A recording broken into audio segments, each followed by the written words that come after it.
Hey guys, this is Troy L. Smith, host of the CLE Rocks podcast. On January 26, we hosted a live version of the podcast at the Music Box Supper Club in Cleveland's Flats. The focus was Swingos, the legendary rock and roll hotel that became a shining light for Cleveland in the 1970s. Here's that episode in its entirety. Enjoy.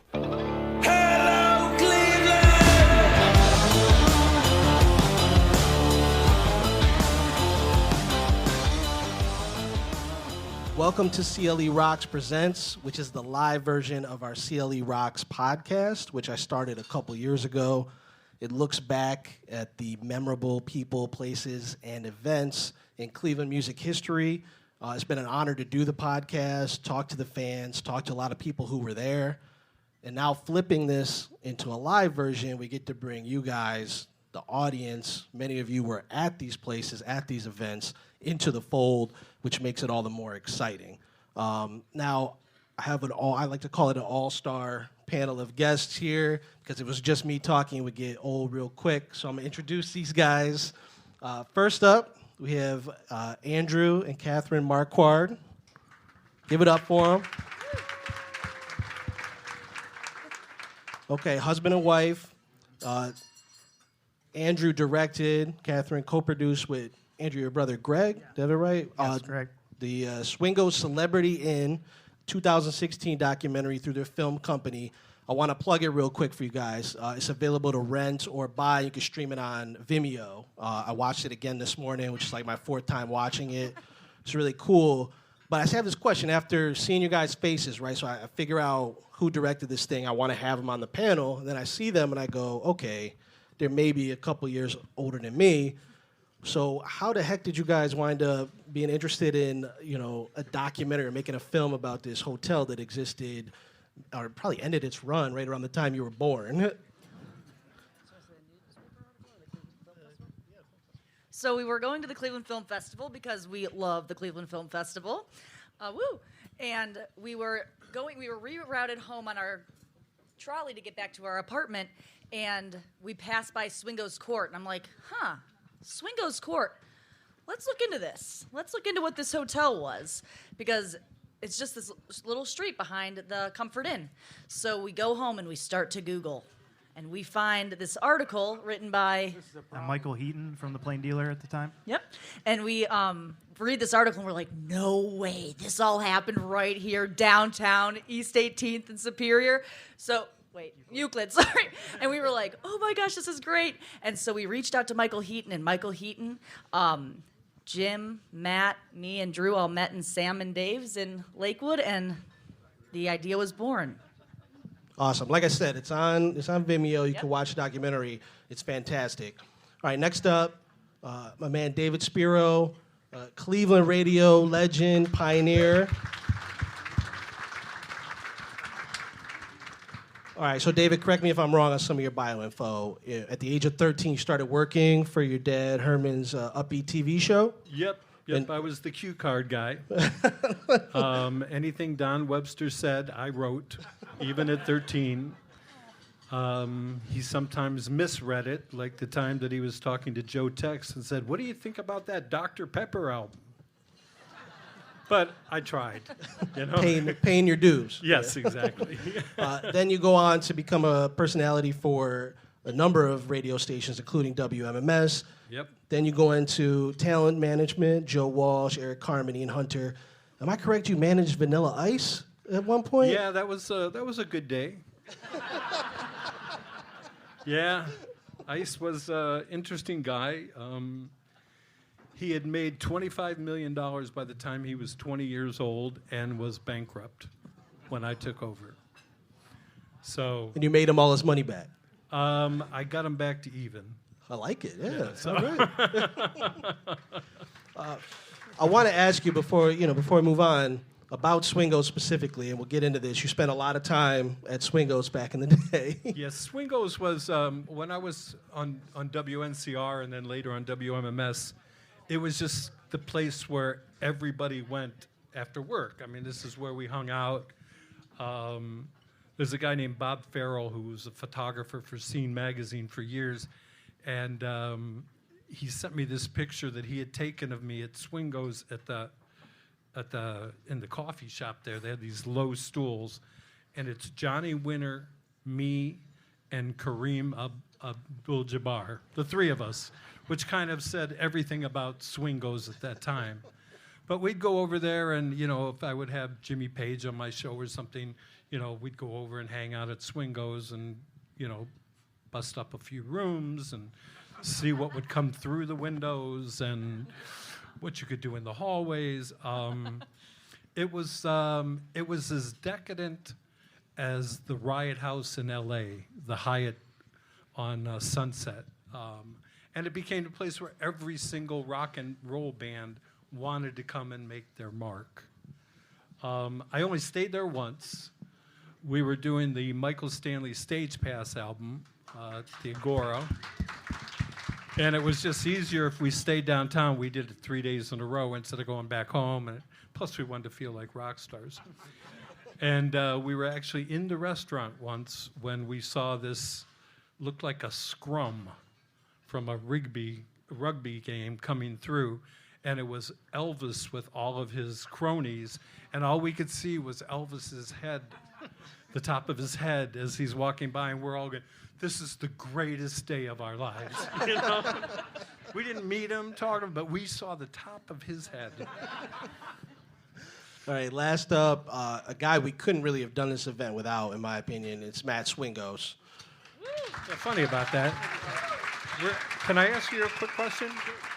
Were you named after the hotel? Yes. Oh, okay. Something I just wanted to know. I'm sorry. It's funny because in the restaurant business, people are your name's really Swingos? I thought you were Swingers, you were Swingos, everybody, no one knew what it was all about. But yeah, it's our last name. Yeah. Okay. And Matt, what I find interesting, and again, correct me if I'm wrong, but you were born like a few years after your dad, Jim, started this whole thing, right? Well, he started in '67. Correct. I was born in '71. Oh, wow, okay. So you're really coming of age as Swingos is hitting its peak. Yeah, I did. Awesome. Okay, so I'm going to set the scene here. As Matt sort of said, that his dad, Jim, is really the reason we're all here. Legendary Jim Swingos, hospitality legend in the industry.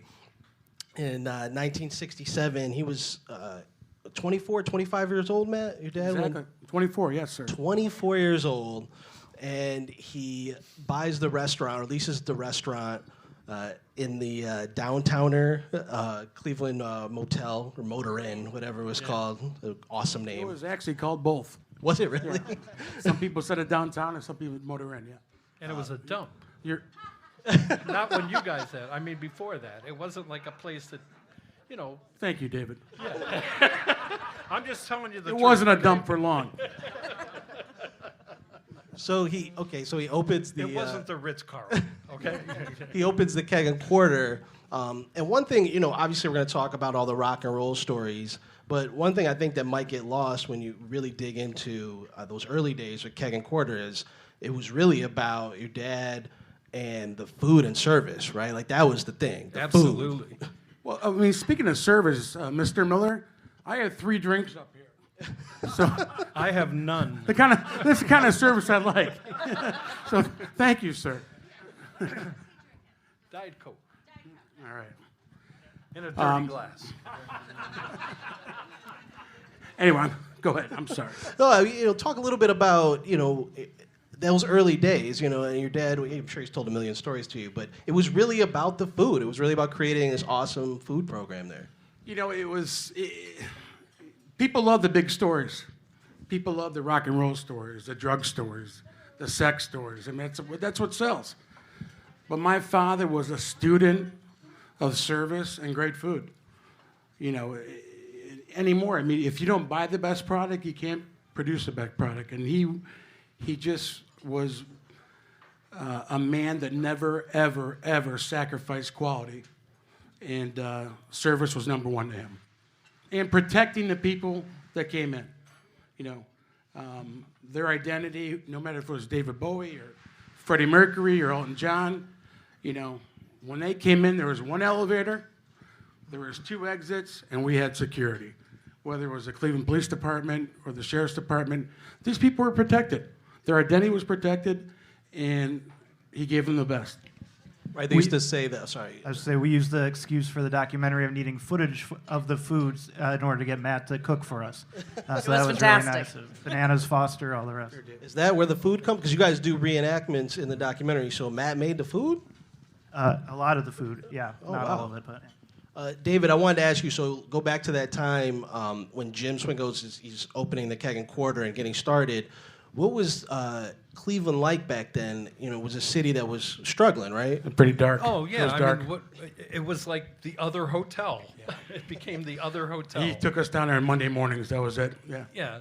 And it's, if you were having an anniversary dinner, birthday dinner, it's the only place you would think of. And the thing is, even for me and your dad at the time, if I would come in, they knew what I wanted, and it would be there. And I would bring, I'd bring artists over there all the time that were on the radio station, and they did. And it wasn't because these were famous people. I think it was because your dad took such pride in everything that he did about that place that he wanted to make sure that when Frank Sinatra would come in, the only place he would stay is there, because he knew what his room was going to look like, what his meals were going to be. He knew that everything would be, you start at first class and then you go up about 4 steps, and that was the magic of the Keg and Quarter and Swingos. Now, the one thing that it was at the beginning, and it's why when we were doing the Upbeat Show during 64 to 71, basically, during that time, we couldn't afford to put people over there. So we used to use the old Versailles Hotel that was next to Channel 5. But but that was a good thing, because this was a place, it put Cleveland on the map as far as if you're traveling and you're in a rock and roll band, or you're the CEO of, a top 5 company, you want to make sure you're staying where you're comfortable, and you want to be sure that you're safe, and you want to be sure that your needs are taken care of. And that was it. If I can interject, David, you talk about affording it. I mean, Bruce Springsteen, when he came to town and he had his big layout at the Agora, Yeah. he couldn't afford to stay at our place. Right.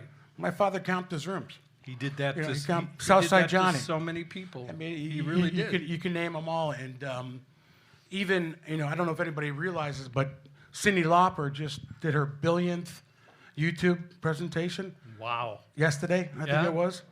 She couldn't afford a room. My dad camped her for 3 days. Well, that's No, what he believed in her. He believed in her. That's what he So would it's- do. it's, And It wasn't about the money. He believed in the city. And we'll get into the Sinatra stories in a little bit. I remember going over there once with Brian Wilson, and Brian was staying there, but I had taken him over there after our radio interview, and there was the piano in the in the lounge. Yeah, in the lounge, right? And Brian sat at the piano with Jane Scott sitting next to him on the piano bench, and played, I don't know, for a half hour.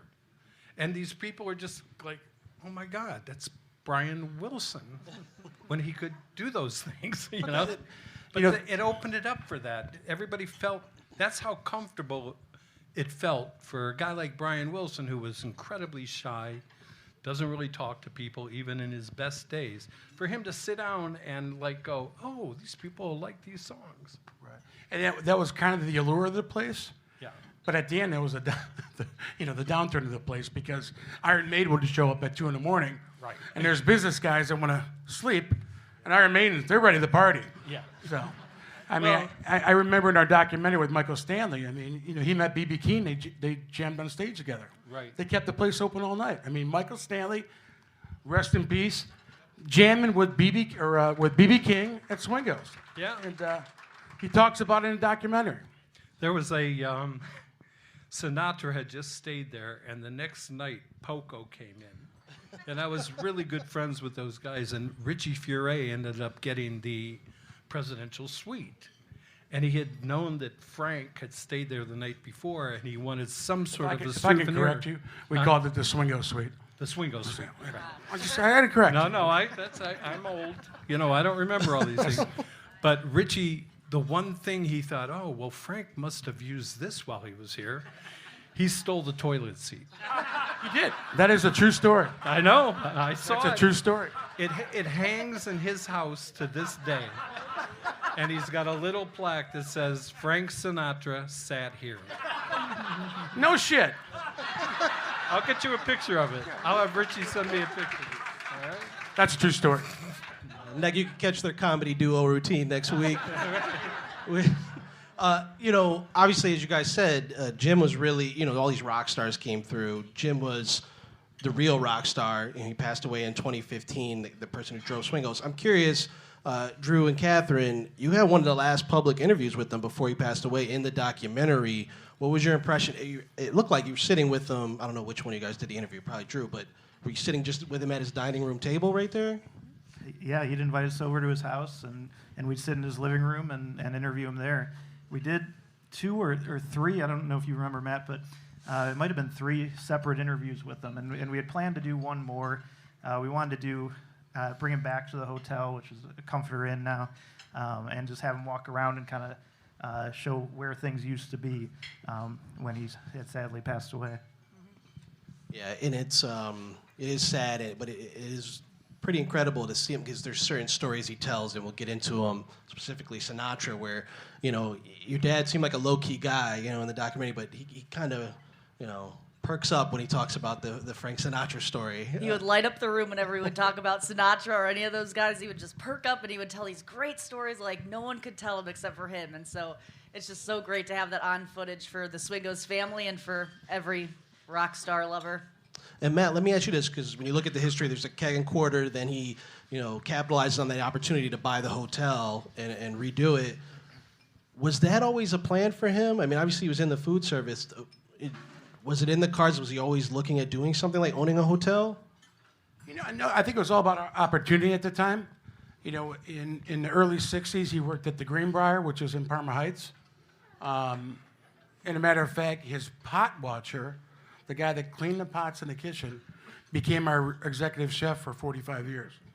So that's the kind of devotion my father had to his people, and the people that stood up for him and made things right. So, before that, he was with Tasty Catering. I don't know if anybody remember that, because I certainly don't. But that's he had an opportunity out of the Greenbrier to buy the Downtowner, borrowed $10,000 from National City, turned him down. Cleveland Trust gave him the money, and the first 2 years he did $3 million. So, screw you, National City. That was in '67.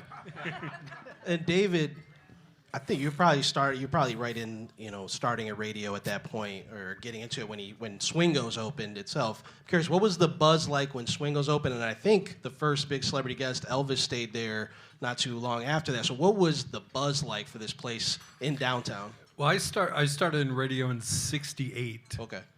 And at a station called WXCN. But by the time I was at NCR, which was like 70 or 69 or 70. What were the years that you guys were? 67 we opened. Yeah. So around 69 at WNCR. And the first time I hadn't actually even heard about it at the time, but Crosby, Stills, and Nash were staying there. And they didn't want to come over to the radio station to do the interviews, so I went over to the hotel to do it. And just the people that were around, there were basketball players, there were, obviously business people, there were other rock and roll people there. And it seems like overnight that just became the place. And that was just it. We would go and sit at the bar for, like you said, sometimes it was open all night long. And there were many nights at, 4 or 5 o'clock is when you're leaving there. Is that AM or PM? AM. AM, yeah. Oh. No, it was before happy hours were invented, so we weren't there at 5 o'clock in the afternoon. Hey, David, if I can interject, I mean, one of my early experiences at the restaurant was, I think I was 10 years old. Yeah. And we just remodeled the lounge, and I'm looking at the bar. I'm just looking at everybody there, and I'm like, Dad, who the hell is here right now? He's like, well, in that corner we have the Hells Angels. Over there we have the Cleveland Sheriff's Department. Over there we have the Cleveland Police Department. Over there we got the cocaine dealers. Over there we have the George Forbes and back then who was the, who ran against Mayor White? Carl Stokes. Carl Storks and Forbes, and Forbes. And over there we have the Irish Mafia. And I'm like, how come there's not a fight here right now? But it was a common respect for the place where everybody was just there to have a good time. And everybody got along. They got I mean, along. everybody, it's like There was respect. rock and roll guys always want to be sports stars. Sports stars always want to be rock and roll guys, you know? And so you would have these combinations where Stephen Stills is sitting there with the LK line telling stories, you know? And that was the beauty of it, is you never knew who you'd run into. And it wasn't like people just stayed there because they were in Cleveland. They came to go there. It was a stop to make. And the other thing, I'm not even sure, well, you would obviously be aware of this, but there's a thing that we do in Please don't spill one of the three of my No, drinks. no, I caught it. I've got two more if you spill it though. Yeah, no, but you only Thank have you. 2 straws, so I don't. Anyhow, something started in the 70s to save money and sanity, and it was called hubbing, which is where, like, another one? Four Is she drinks driving now. him home? Catherine, do you drink Diet Coke and Tito's? Because it's all yours. All right, let's go. So we started, it made sense, instead of going, you know, to Cleveland, then to Columbus, and then to Cincinnati, and then to Pittsburgh, and then to Detroit. So what would happen is they'd come and they'd stay at your place for like 2 weeks. Yeah, and it would be their hub. So they'd get on the plane over at Burke Lakefront, fly up to Detroit, do the show, come back that night. Go to Pittsburgh, come back. Go to Kansas City, come back. And because Cleveland is a much cheaper place to be than New York or Toronto or any of these other places, it made sense that Cleveland was the perfect hub, because we're right in the middle of 70% of every show that any tour would be part of. Exactly right. And so that's where it became, that's why you never knew who you'd run into, because the Stones might be there and they're not even playing Cleveland, but they're playing Detroit and Cincinnati and Pittsburgh and Indianapolis and Chicago. So that was the beauty of the place. There was also, like, when you read about it and you research it, there was a genius to a lot of the things that Jim was doing, like his relationship with the media, the trades he made you guys, the themed rooms, and he had this understanding, and maybe Matt, you could talk about where it came from, but he and his team, it seemed like they really understood the rock and roll lifestyle where other hotels didn't want anything to do with it. But they also understood the business side of it as well, the business people that were traveling. Because, at that time, we didn't have cell phones and not even fax machines or anything. And there was always, it was the first hotel I ever knew they had like a business center where they could help you. You need to ship something out. You need to do this. You need to do that. They were there for all that. I mean, it just, as a business person, it was the perfect place to stay. You spoke about the different venues and the suites and the Casablanca room. That came after the remodeling where he, did suites where Elvis stayed in. Or Kiss. Kiss was a huge customers over time, and they remodeled the suites. But he also knew that when these guys came in, they'd trash the rooms and he'd get to remodel again. He was a genius to know that. Let them do what they want. And you know these stories. Zeppelin traveled with their accountant. At the end of their stay, it was a $50,000 check to remodel the rooms because our TVs were down on the street, Well, and it was like when Joe Walsh would stay there, and I was working with Joe, they would decide what room needs to be redone. You're exactly right. That's the room they gave Joe. And my dad was part of the conversation, which was great. Right. Yeah, give him 5:43, okay? Have the crew ready to come in the morning. And the beauty of it all, it all started with Sinatra, and we'll probably get there. Yeah, I just want to touch on Elvis because he was the first big star to stay there, and I was curious, just with the documentary, you guys opened the documentary with the Elvis story. What was it about that story that stood out before you even get into sort of the timeline of Swingos? What was it about Elvis that you thought we need to start this thing? Obviously, he's Elvis. Right. I mean, that's just it. He was such a legend, and he was the first, so it just made sense to us to grab people's attention with that story because it was such an elaborate story, and Jim had so many memories of it too because he worked with Elvis so much over the years. Because Elvis was one of those people using Swingos as a hub, so he was in and out all the time. So for us, that was a story that really we thought would grab people's attention and bring them along for the ride. And Carl, who owns Carl and at the Barristers over here, he tells a story that he used to make Elvis his favorite breakfast, which was an omelet with peanut butter and bananas. So for the documentary, when we made that, I wouldn't suggest it. It's not that great. You didn't eat it, did you? I tried a little bite. I was like, well, if Elvis likes it. But if I can interject, A lot of things Elvis liked. Carl was one of the best saute guys. For my dad to say that he was one of the best saute guys he ever had, because we were a saute restaurant. Back then everything was sauteed. Carl would be, getting ready at about 1 a.m. to go home to Marcel and see his young children, and he'd get the sign that the Zeppelin's coming in. Soup it up again, we're ready. And he'd be there till 6 a.m. cooking. But that's the kind of people we had, and till this day we're very, very close. And Carl and at the Barristers, which is still downtown. He's got Annie's in Crocker Park if you like pretzels. But just a wonderful, wonderful family. I do have to tell you, as I travel around and run into guys, on tours and stuff, as soon as I say Cleveland, they say Swingos. Oh, I remember. Oh, do you remember that place? Keg and Quarter? What was it? Everybody remembers it. Well, those that can remember. Well, and Matt. Well, you know what? It's funny you say that. My little brother lives in San Diego, and he was in L.A. at the time, and he was doing some kind of promotion on the radio, and Paul Stanley was there from Kiss. And Danny's name came up, and the last name was Swingos. It was a big hug and a kiss and this and that. He's like, hey, one thing I tell you about your father's place is I remember checking in. I remember checking out. I don't remember anything in between.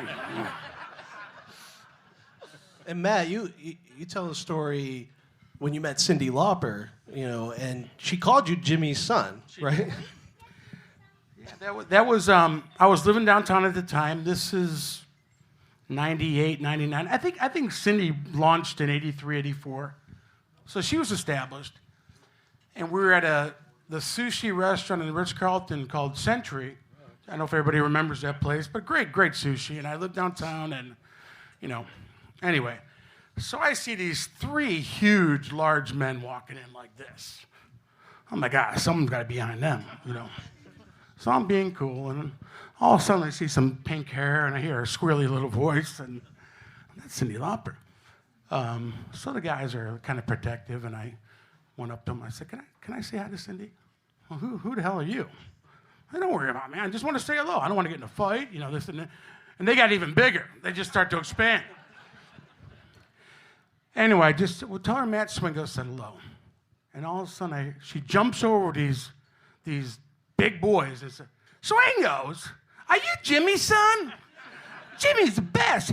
He didn't ever charge me for a room, And the big boys kind of backed off, and we had a nice conversation. But that's the kind of care he took it for people. And you mentioned Frank Sinatra, which is obviously a big moment for Swingos. And that starts with Richfield Coliseum opening, right? He opens Richfield. Correct. Yes. That was Nick Maletti. Yeah, Nick Maletti brings the Cavaliers, builds Richfield Coliseum, and he starts encouraging acts to play there. The first one, obviously, is Frank Sinatra. How big, and you mentioned this already, Matt, but how big was the Sinatra staying there? How big was that to really pushing Swingos to the next level? That made us. Yeah. That was it. So when my dad found out that Sinatra was coming, in his wise wisdom, he searched all the hotels and restaurants in the country. Beverly Hills, the desert, and most importantly, Vegas. And he found out what Sinatra liked. And after studies and flying out there and talking to different maitre d's, we don't hear that word maitre d' anymore, do we? We need more maitre d's. The guys that take you at the door at the restaurant and make your night, you know? We need more of those. Anyway, he found out that Sinatra liked Tootsie Rolls, that Sinatra liked Le Montrachet, which was one of the greatest, still is one of the greatest white wines in the world, so apple fritters, and hot peppers. So he does his research, and when Sinatra's coming into town, his entourage showed up around 2 in the morning. At that time, we remodeled the old lobby, so when they came in, anybody that was there would see him. So we blocked off any of the guests that were there at the time, because Sinatra had an entourage of about 200 people. Anyway, we had a baker in the middle lobby doing apple fritters, and we had a snifter that was about the side of this stage full of Tootsie Rolls, pouring Le Montrachet that, I don't know if you remember the Hammer Company or Vintage Wine, Gina Perino brought the Le Montrachet in. And then he called Gus Gallucci to give him some hot peppers. To Gallucci. Anyway, the story is long, but I'll make it short. Sinatra's enamored. He's walking around, he's just in heaven. And he gets up to the peppers. My dad's standing right there, and Sinatra puts his hand in the jar and puts a pepper in his mouth. And my dad says, at that time, I started to sweat.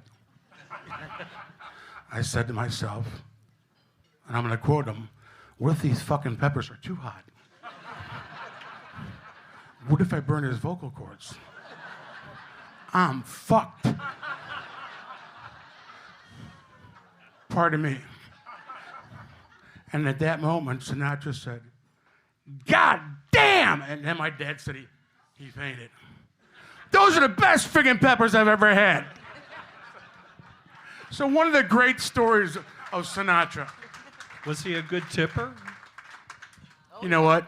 Oh, there's a story. I like this. We'll get to that. Yeah. Well, no, we could get to it because your dad didn't charge him for the dinner, but Sinatra got up, and what did he do?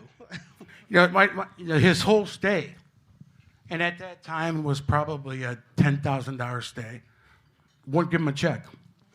My dad would not take a picture with him until Sinatra insisted. He's like, Jimmy, take a picture. I don't want a picture. I don't want a picture. Jimmy, take a picture. So the lights just start going on my dad's head. I should probably take a picture. It's Sinatra. My dad says, I don't have a camera. And all of a sudden, every busboy and every server in the world's got a camera. They're taking pictures. So he took a picture, and at that time, he knew the value what these pictures were going to be. Never charged Sinatra a dime, not a dime. This is on me. And he knew what it was going to be for the next 50 years. And Sinatra, the next day, lined up from dishwasher to bus person to server, 150 people, everybody got a $100 bill, you know. And at that time, we had 180 employees. So that's the kind of respect that Sinatra had for my dad.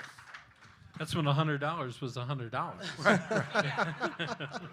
And it's in, if you see the documentary, you guys, it's one of my favorite parts of the documentary, and I think Jim, if I wrote it down somewhere, I can't find it, but I think he called that the adventure of his life, you know, having Frank there. I had a question for you guys about the documentary because you reenact that scene, you reenact a lot of stuff, which is really cool. Who are these people in these reenactments? Like, how did you put all that together? Okay, so our family just knows that we always get into this crazy adventure of our lives. So we just told all of our friends, we posted on Facebook, we told all of our family, and we're like, come on, this is the chance of a lifetime. You're going to start reenacting all these scenes. And so I said, all you have to do is dress up like 60s, 70s, and come to, and we have a friend, Georgina, who's the manager of Velvet Dog, and she allowed us to use the entire facility one afternoon. And so all of these scenes are done at the bar, Velvet Dog on the upper level. And yeah, so those are all my cousins and aunts, uncles, my parents. We did audition some actors Oh too. yeah, we did. did They're like the main actors that actually have like a found specific the guy role. that looked the most are like Frank hired. Sinatra. And Yeah, who played Sinatra? Troy, I tried to audition for my dad. They didn't let me in. I said I have some pull. Didn't work. So who played Sinatra? What was his name? I think we only see the back of him, maybe. Yeah, we just see I think the it was back of his Peter. head. I'm sorry, I don't remember his name anymore, but he was great. He was a phenomenal actor. Did an excellent job for us. Okay, so we look back at that time. Richfield Coliseum opens. You have Belkin Productions, WMS, Jane Scott, the Agora. David, talk about, can you put that time into words, the Cleveland music scene, at that moment? Well, it was like somebody turned a switch at one point, and Cleveland became the center of the music world. Every artist wanted to play Cleveland. Even in Spinal Tap, they go, hello, Cleveland, and whatever city they were in, it didn't matter. But that's what it was. It just became this big scene. There were local bands, the James Gang, the Glass Harp, Raspberries, a little bit later, Michael Stanley, people that were making it on a national level. Everybody started looking at the bands in Cleveland. So it just became, if you look at a Blossom schedule from like 1974 or 73 or something, it's every single night. Pink Floyd, Jefferson Starship, this, every night.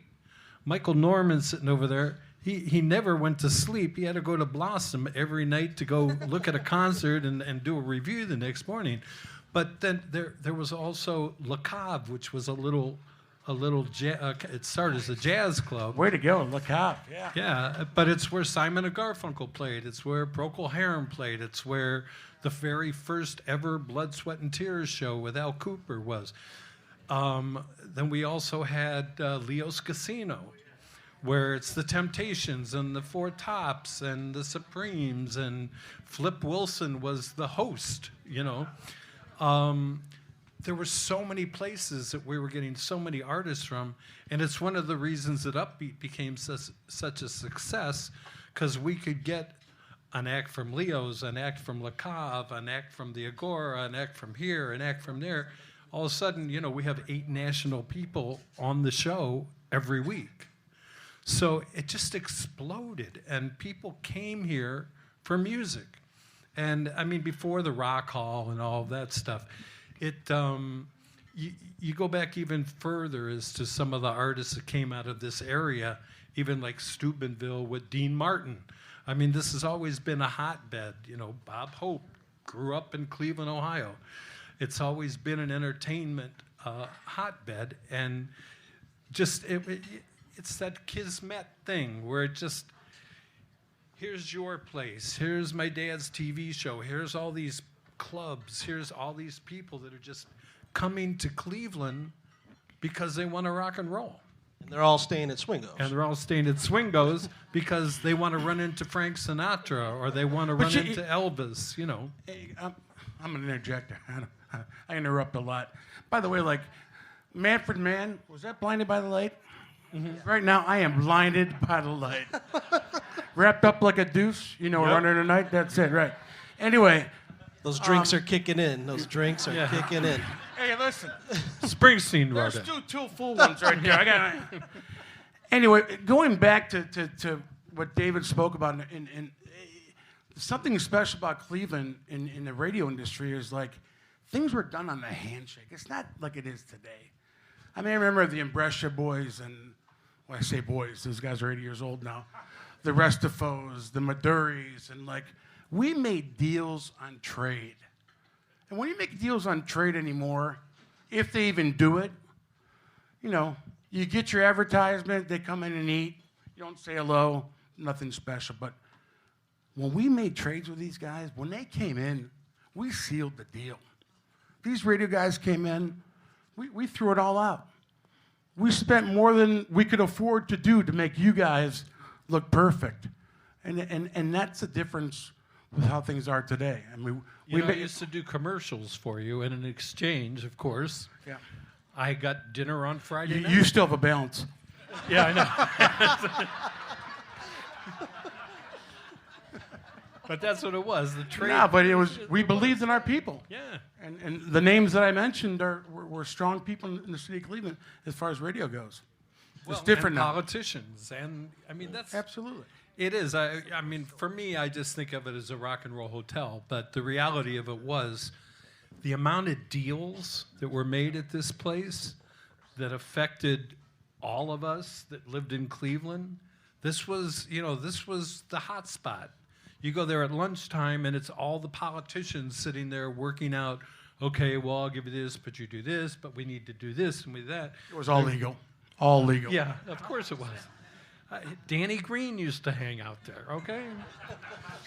He ended up in the grill of my car up at Brainerd Place. That's a true story.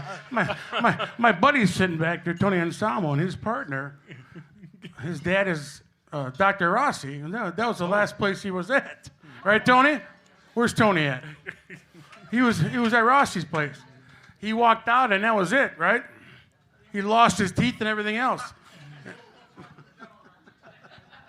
But anyway, those are the people that came. It's going to be a lot of editing for this podcast. Catherine. With Jim's hospitality, there was a law in Cleveland at the time that if a horse showed up to a hotel, it had to be stabled and fed. He made it work. He fed the horse. He let it stay. Wait, I need more than that. Yeah, The horse. If I remember right, it was a radio station or some DJ was playing a prank, so he showed up with a horse at the hotel, and Jim just said, "Okay, we'll make it work." You know. I'm curious. Go ahead, Matt. He had a mentor named Ben Porath that was just a marketing genius. No matter what Ben said, my dad would be on the front page the next day. And he had this idea about this horse. He was on the front page the next day. A freaking horse. We got to get the horse a room, you know. But just his mentor, as far as media goes, was a guy named Ben Porath.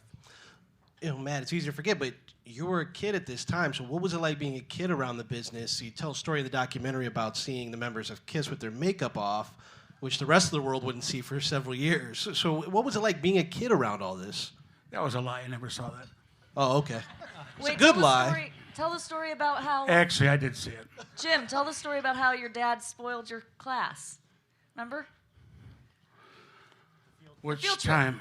The field trips. Remember when he had all the Well, let me candy get back to and KISS real quick. Okay. So this is late 70s, early 80s. I'm 8 to 12 years old, whatever it was. And at that time, we had game rooms like Space Invaders and Galaga and Centipede. And so we had a little game room that he put up next to the Cinnamon Bear, which is our coffee shop. So that was our highlight. We go there and play games. I walk in one night, because there was times we wouldn't see my dad for a week. He was busy. Walked in and there's games. The games are gone. What the hell happened? Do we didn't pay our bills or what's going on? I'm a little kid. I want to play some games. All right, man, I'll take you upstairs. So we walk up to 182, and I walk in and I see Ace Frehley, who I didn't know at the time, and Peter Criss without their makeup, and all my video games are in their room. So KISS had asked to take the games up to their room, and that's where we played games all night. But that was the first time that I saw KISS without their makeup. Of course, it could have been anybody. You know that. It could have been what your dad was like goofing on you. Seeing what Ace Frehley and Peter were doing at the time, that was KISS. Yeah. That's why I twitch at times after what I saw. All right, I want to talk about, there's a lot of stories, obviously, and want to get them all. But I want to talk about Led Zeppelin because you talk about the bill that they left. But, David, you were a part of some of these antics because of your relationship with Joe Walsh. Well, You're pleading the fifth on me on stage? All right, as I was telling somebody earlier, the first mother... Oh, no, I don't want to go into that story. But, yeah, it was, it was good fun. It was going up... Hey, David, you have a balance on that one, too. Yeah, I know. That's right. It was going up, being on the top floor and going around and collecting everybody's lamps and taking the pillowcases and tying them on to the, what do you call it, the lampshade, yeah, and throwing them out the window and having a photographer sitting down there on the ground taking pictures of these things. And then Jimmy Page gets this great idea that, well, if we could do lamps with pillowcases, we could do a TV with a bed sheet. TVs weighed a lot back then. And of course, it just went... But That's a reenactment we didn't do. What's that? That's a reenactment we didn't do. Yeah, I mean, but those things just happen because when you're on the road with a rock and roll band, you live for 90 minutes to 2 hours a day. That's it. Everything else is getting to that point of doing the show. And you get bored. And, Joe was known for, like, taking everything that was in the room, like taking this glass and gluing it to the ceiling and taking this When I got bored, I went to the gym. You know what I mean? But they can't do that. Right, People right. bother. Yeah. So, you get creative. To this day, Walsh is still not allowed at the Plaza Hotel in New York because in the suites, they have real artwork. I mean, like by real guys that we go, Renoir. And Joe would go there, which he also did at your place, and he would cut out little things from magazines and he'd glue them onto the painting. So if there was a boat, he'd put a guy in the boat. If there was a bust, I remember in one of the rooms, and he put a cigarette, glued it into the... Turned out this bust was worth like 30 grand. But like you said, we had, if you listen to Life's Been Good, Joe says we had accountants paid for it all. Just like Zeppelin and Elvis and everybody else, we actually always carried Maserati won in 185, right? Yeah. There's this moment in the documentary, about halfway through, it turns into epic story after epic story after epic story. You guys interviewed a lot of people. What was it like taking all these stories in? Were some of them just like, there's no way that fucking happened? Was it? Yeah, it was pretty amazing. I mean, we were honored to be able to interview Michael Stanley, and that was really embarrassing because I had never seen him in concert or anything, so I wasn't sure what he looked like. So I'm like, all right, wait, okay. Well, before he comes in the lobby, I'm gonna Google image him. So I Google image him. I'm like, okay, I got it. And I'm like, I'm gonna be cool. I'm gonna be cool when I meet someone famous. I'm gonna be fine. And I'm so nervous that I'm nervous he's gonna forget his name. So I'm just like, hi, I'm Andrew Marquard. I'm not. I'm Catherine. This is Andrew. I'm sorry. And he's like, are you sure? Well, at least you were sorry. I was sorry. But when Troy, those interviews, those and beyond those, I mean, I think the reason we're still talking about Swingos today is my dad was friggin' cool. No doubt. And he didn't, for sure. He was the real mayor of Cleveland. He didn't dump stories on rock and roll stars. Yeah, he did whatever they wanted, but he didn't talk about it. And that's why they trusted him, and that's why we're still talking about it today. So, Yeah, and it wasn't just Kudos to rock, him. it wasn't just rock stars, right? I mean, you had politicians, actors, athletes. Like he became close with Larry Holmes and his team, right? Muhammad Ali. he used to call Larry Holmes Pinhead. my dad was about 5'8". Larry Holmes was a big boy, heavyweight champion of the world. My dad would call him Pinhead, and he'd laugh at my dad. That's the kind of respect that Larry had. You mentioned this in a documentary, and I wanted to ask you about this, sort of the myth versus reality. There's a lot of great stories that happen at Swingos. How often did you hear stories or, hear your dad say, no, that didn't actually happen? I mean, there's some of that to it, right? Yeah, because you kind of want to believe the myths and the crazy, crazy stories. You just want to because it sounds so exciting, but he was always so... It was never out of... well, it was out of control sometimes. But Yeah, it got very We heard a lot of stories from employees and people who would say, "Well, I heard that," Right. or this person said that, and they were never able to get a second source or anything. So we tried to not include a lot of the stories we weren't totally sure about. But so everything in it is verified. but there's a lot of I think a lot of exaggerations that happen over the course of the years, but also a lot of truth to a lot of those stories too. Well, and that's the beauty of legends, right? Like, I mean, the stories that I heard, I either saw as a kid or my father told me. So I got to believe my father. Everybody remembers Yul Brynner? King and I, guys about this tall, right? So, at this time, it's 1979, 1980, and we're all sleeping, and the phone rings. And the phone always rings at 3 in the morning in our house, Something's wrong at the hotel. Front desk calls that Yul Brynner is in his house coat. He's got a show tomorrow at the Palace or whatever theater it was. And Richie Blackmore from Deep Purple is about to kick his ass. Yul wants to sleep. Deep Purple wants to party. And they're face to face. So my dad gets down to Cleveland from Brexton in about 8.2 seconds. And he breaks up a fight between Yul Brynner and Richie Blackmore. I mean, really? I can't make up that story. True story. And Yul Brynner probably would have kicked his ass, by the way. One story that did happen, and there's multiple retellings of it in the documentary, and David, you're one of the people. Tell me about the Who Coliseum show party from MCA Records. Was it before or after you got handcuffed by Keith Moon? Oh, that was a really fun reenactment. one of the cool things about being a disc jockey is we were the guys that got to introduce our heroes on stage, and it would rotate, So I got the Who, going up, and fortunately I knew all of those guys.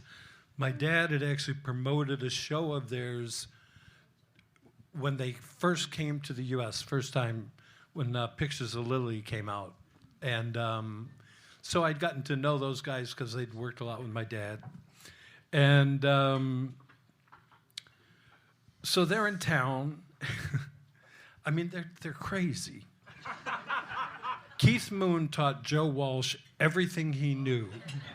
They were banned from every Holiday Inn in the United States, not just the one in Chesterland, West Virginia, okay?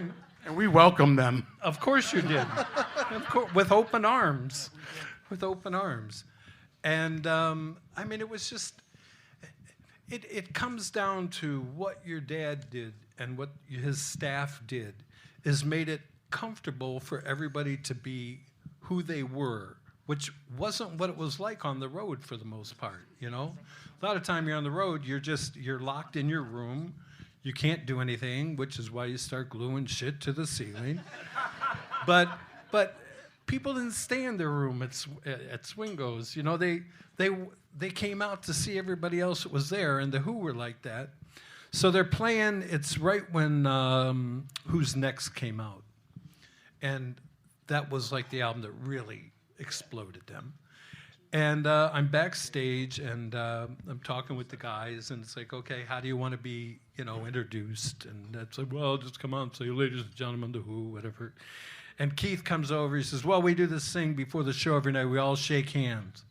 So he comes over and he shakes hands, and he puts a handcuff on me. And then he handcuffs it to a radiator at Public Hall. Now, when you hang out with the Who, there's a lot of pot, there's a lot of cocaine, there's a lot, just the usual, rider requirements, as we call them. And I must say I was a little bit high. And the next thing I know, they're leaving. And I'm like, hey, guys, I'm the one to introduce you. And Keith said, I'll introduce us tonight. So I sat up there the whole night, hearing the show, just basically boom, boom, boom, boom, because I'm like 4 floors up. They come up afterwards, and we went to a place called Captain Frank's. Captain Frank's was, if you know where the Rock Hall is and you take that road all the way down to the water, that's where Captain Frank's was. And service was slow. It certainly wasn't like being at your place. And Keith had thought, well, you know what?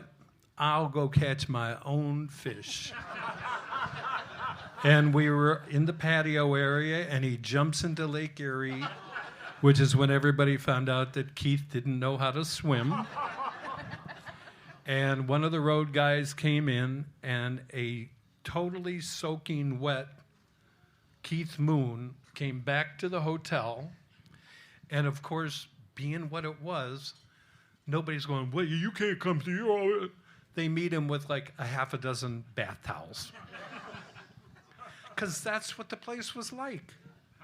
And the Who, I think they would stay there. These guys would all stay there today if it was still there. I mean, there's every band that toured in the world has a story about this place. And Besides the Beatles. yeah, They're the only ones that didn't right, stay there. exactly. I don't care who you name in rock and roll, country. They all stayed there. Yep. The Beatles, we missed them by, I think, 3 years. Yeah, there's a, you look at the montage, like everybody, Zeppelin, Elvis, Who, Sinatra, but then you look like a lot of the Motown acts, Ray Charles, like it is literally everybody. My dad was a Motown doo-wop freak. He loved it. Norman Knight, we all remember Norman Knight? Sure. It's his birthday today. Happy birthday, Norman. Oh, it is. Happy birthday, Norman. I think he's 80 today, actually. My dad loved that music. Yeah. Going back to Captain Frank's, I keep interjecting, am I right? No, we're done with it's funny because... You cut me off at Captain Frank's? Well, that wasn't even the story. So did you ever make it, David, to the after party of the Coliseum show, or were you still handcuffed? Oh, no, because the after party started at Captain Frank's and then moved over to the hotel. So by then I was like, free to go. Okay. Remember when you wanted to know. make What? Swiss cheese? I'm sorry? Didn't- Oh, where he When was Keith lighting Moon- Keith when he Moon wanted light to make his own Swiss firecrackers cheese. in cheese. Wait, two people were talking. Go ahead. So in the documentary, Keith Moon, what his thing, because he used to light firecrackers in toilets at a lot of Yeah, that places. was But M80s, actually. Swingos, M80s. Yeah, Swingos. It was he used blocks of cheese at this party. Yeah, you might after the handcuffing, you might have been pretty far. Yeah, right at this point. Like I said, it's kind of like the story you say. I remember getting there. I remember leaving there. I think that's where they invented that saying.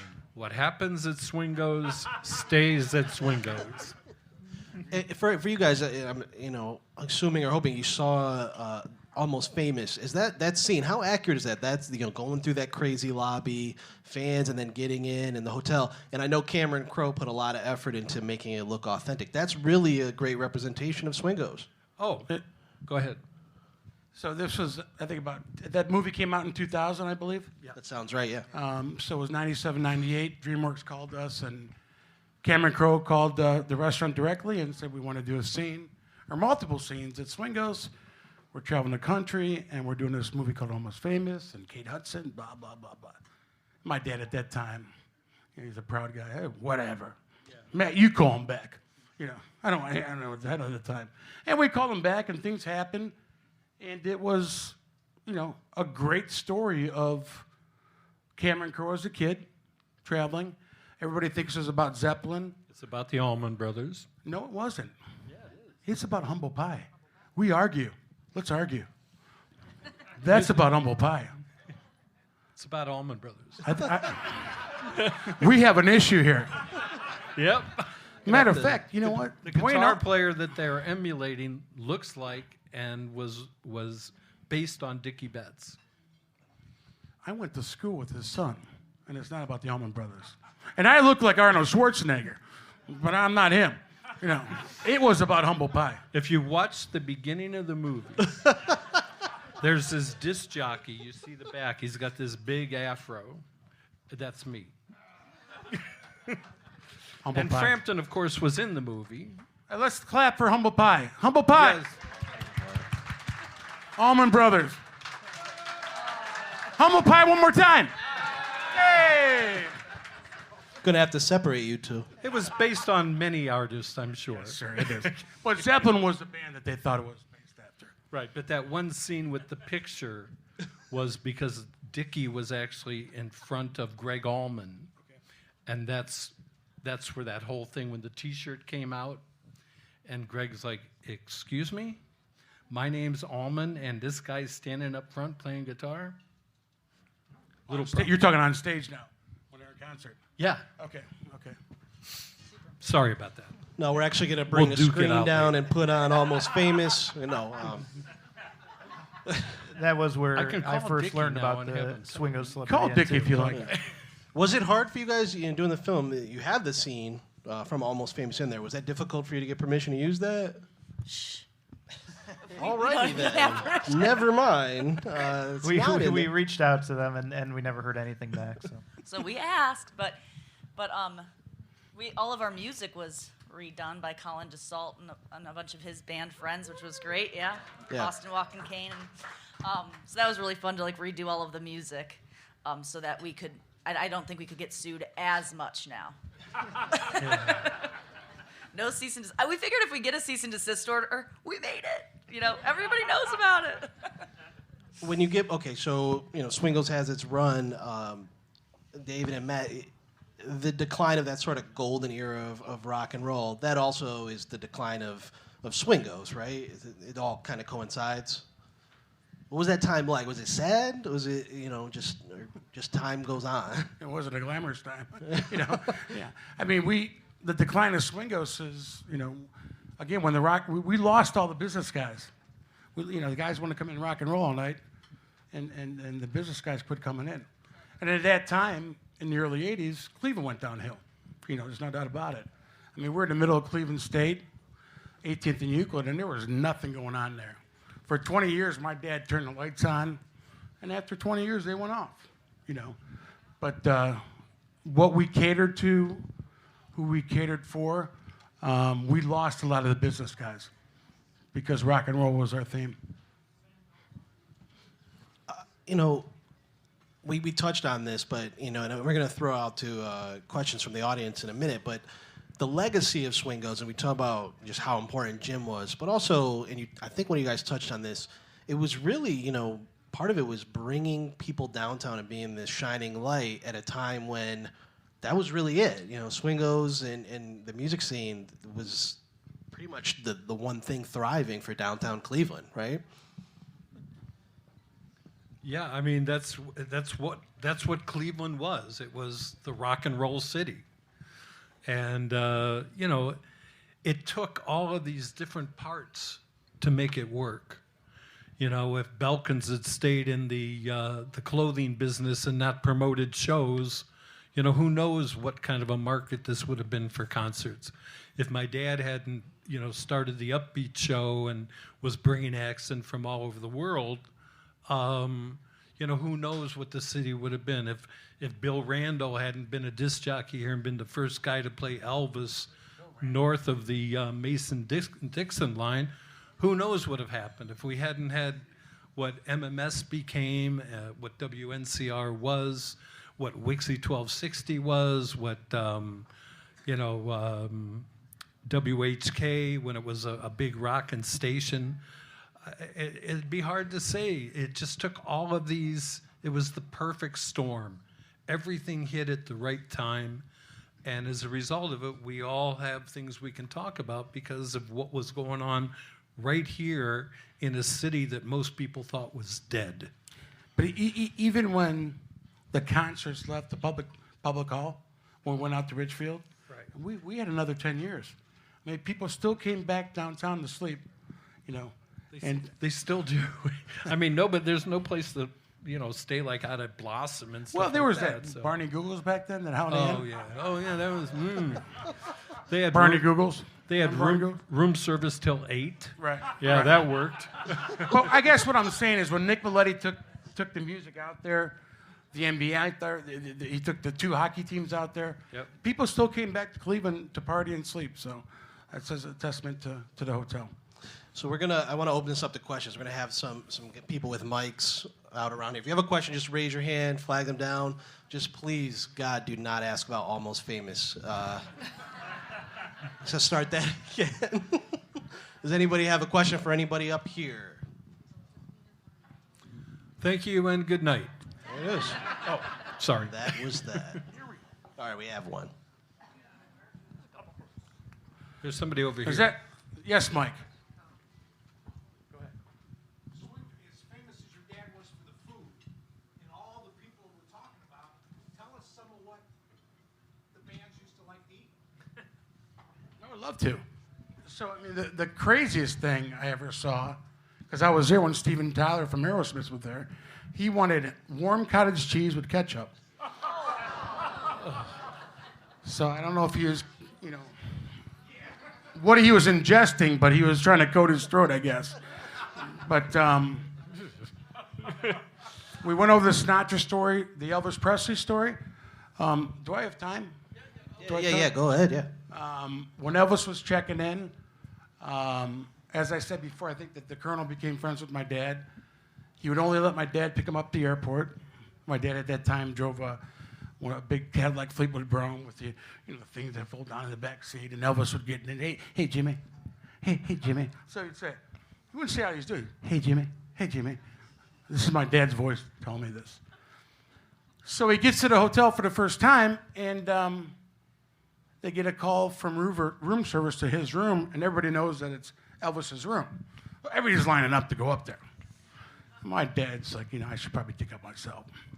So Elvis orders a strip steak and a burger, just a burger patty. And on the way up, Elvis calls back. He said, will you please cut those up into pieces, each of those steaks?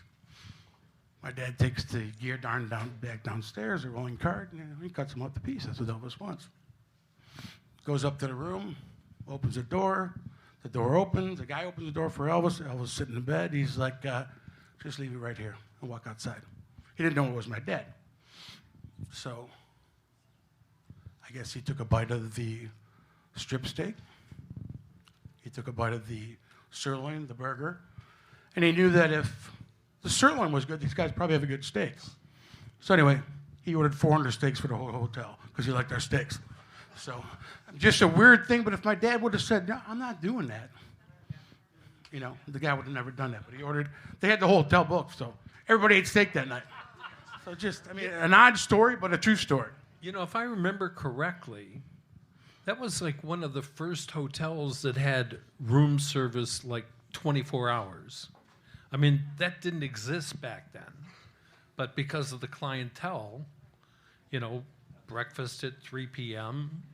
And, it was one of the first places I remember ever having like 20, it was like a cool thing. Hey, it's 3 a.m. We could go get some French fries. Carl, you have anything to say about that? You cooked it. We have I think we have sorry. Busy on New Year's Eve, steaks, lobster tails, and all that. Somebody wanted eggs. Your dad came to the kitchen and said, make him some eggs. He charged for a steak. But he got eggs. All right, Carl, sit down. I didn't say the question here. room We have service somebody- was accurate. Yeah, we have one question over here first.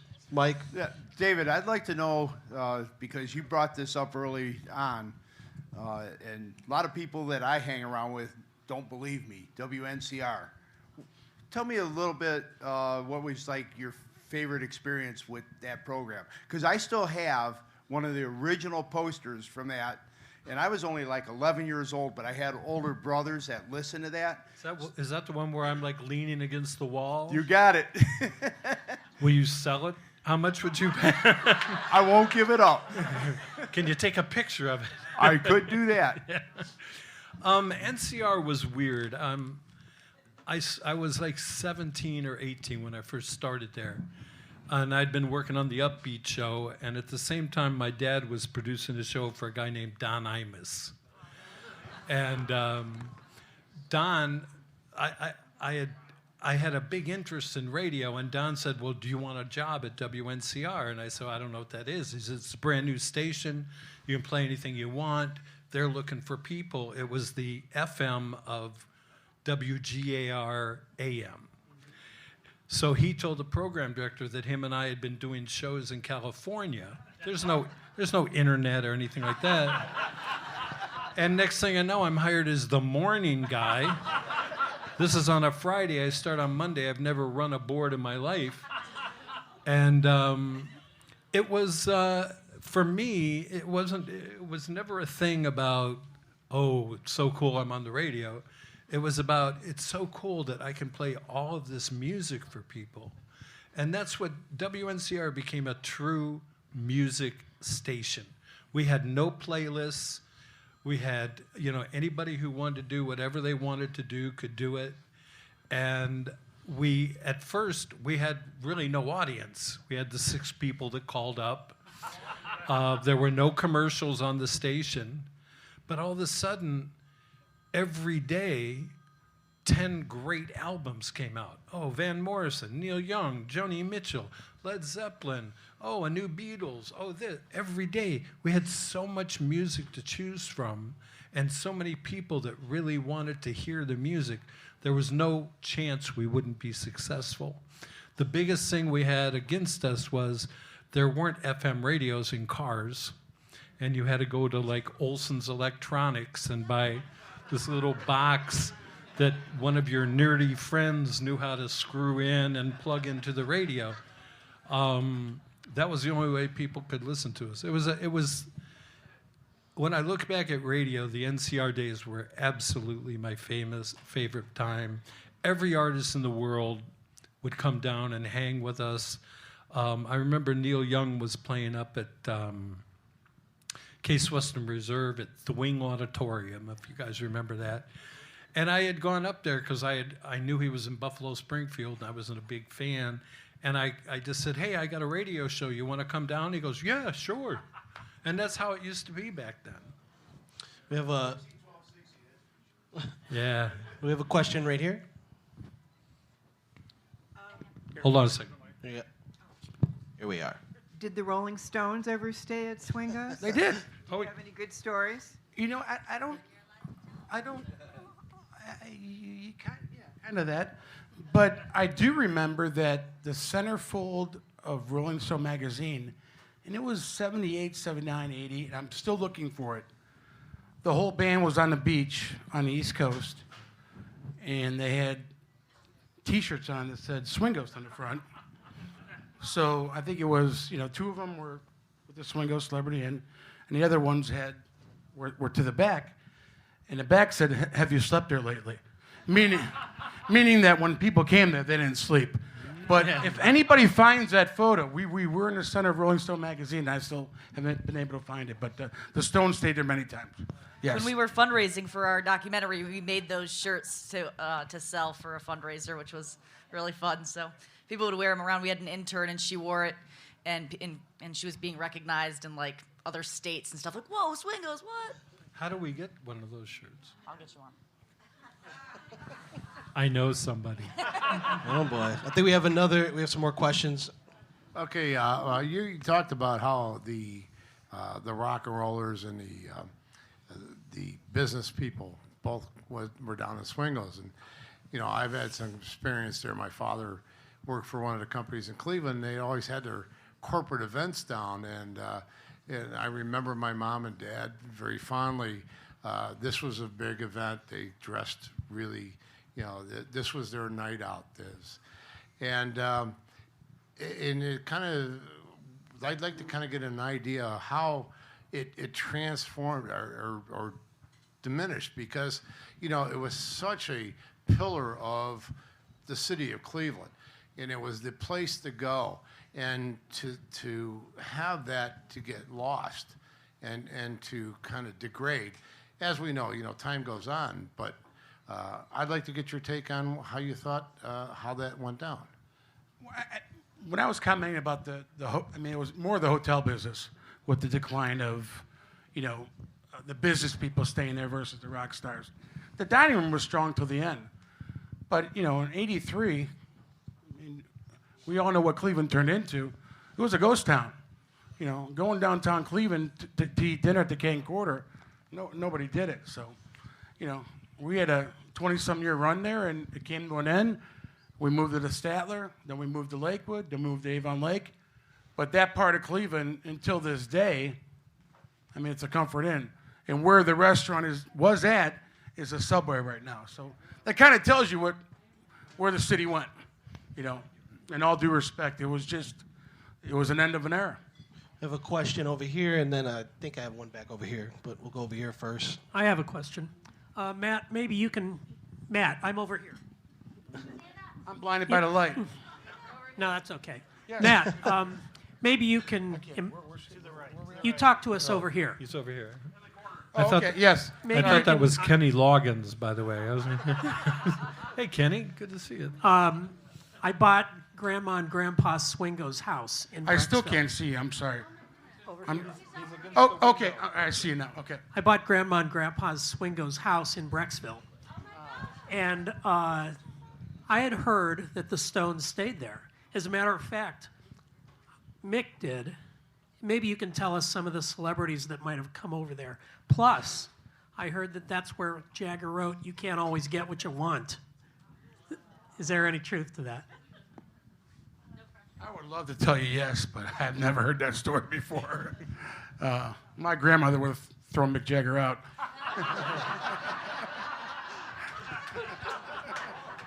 No, I mean that. They moved in there. You know, my cousin Dion's here. His mother lived down the street. My grandparents were on the other street. We were on the other street. I mean, there were some stories at our house, but my dad would have never, ever in his life let a rock and roll person go to his parents' house. Just out of respect, because he saw what he saw. So I hate to tell you, but that's false. But So wait. So Mick Jagger didn't write "You Can't Always Get What You Want" about your grandmother? well, he did that too. Oh, okay. I was just trying to bring the whole thing around. Hey, Mike Miller, where the lights at? Turn them up. We have a hopefully PG question over here. Just a quick question. How many rooms were at the Swingos? 180. And how many seats were in the restaurant? 2.25. Who's saying this? Where you at? Somebody you don't know. Hey, don't. Yeah. And actually, the original dining room had 225 seats, and the lounge was elevated in the middle of the dining room. So we had a house band called the Snapshots, and remember the Snapshots? Who are you related to, Jesse or? Oh, nice. All right.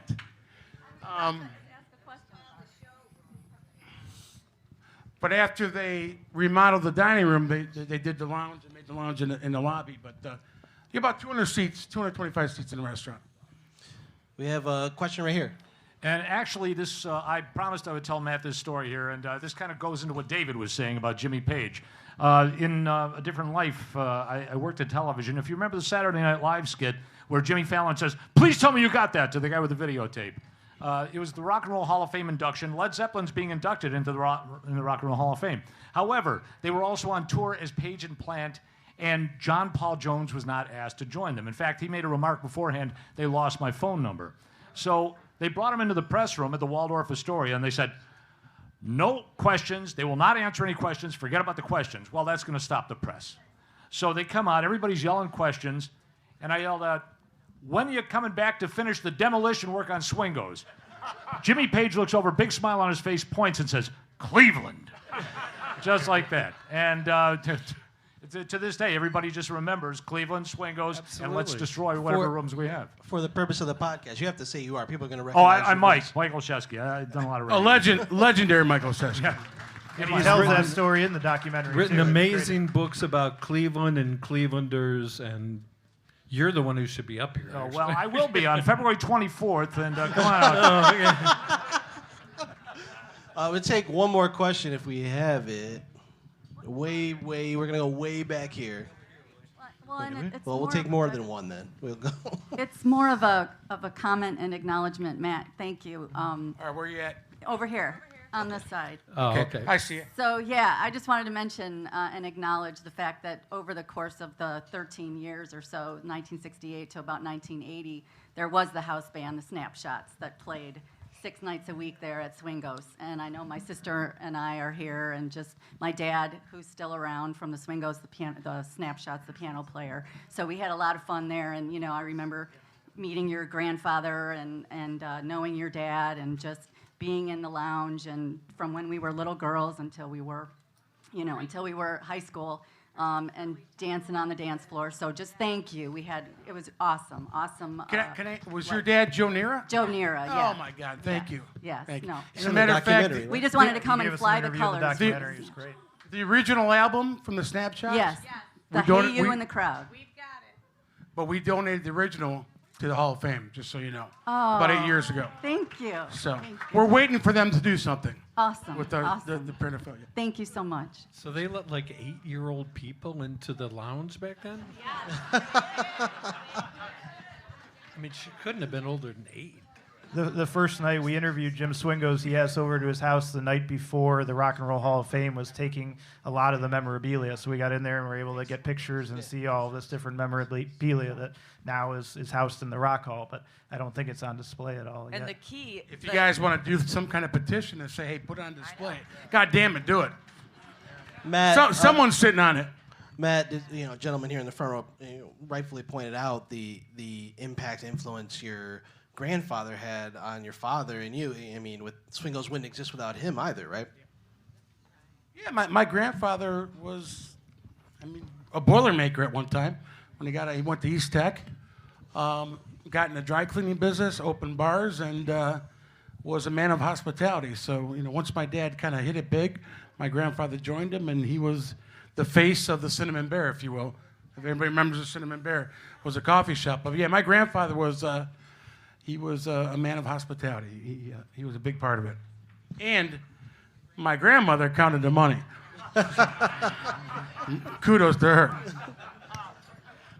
I think we're gonna, unless I'm blinded by light too, but I think we're gonna wrap it up there. I appreciate all you guys coming out. This was a lot of fun. I want to thank the panelists here for coming out and sharing your stories and helping us remember Swingos. So give it up for them.